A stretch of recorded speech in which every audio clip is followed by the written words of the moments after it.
si Abel makapagdamit ng ano, balat ng hayop. Ibig sabihin, sinisimbolize yung darating na death burial ni Kristo yun.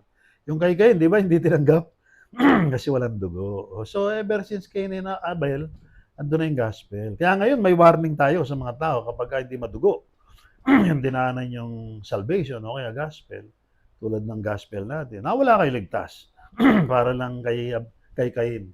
Walang walang dugo, no? Kaya pero hindi ibig sabihin hindi kayo pwedeng kumain ng dinuguan.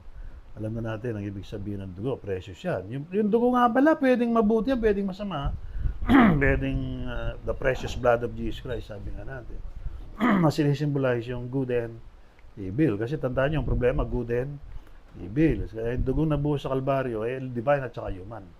Yung sa mga evangelical Christian, puro, ano yan good, yung dugo ni Kristo na pristine ng banal.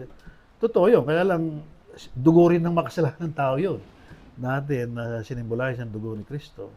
So, good and evil din yun. Ngayon, mahabang istorya. Kaya lang, kinokorek ko yung theology ng mga nangunang mga theologians na hindi naintindihan na yung good and evil, kasalanan pala, di ba? Lucifer, Satan, Adam, good, becoming evil. O, yan ang problema. Lahat yung kasalanan, ang tawag natin, nasa left. And when you are on the left, nothing is right, tandaan nyo.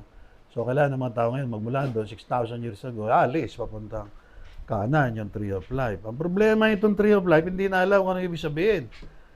Yung tree of the knowledge of good and evil, naging masanas. O, naging Apple. Buti pa yung computer na Apple, medyo may dating.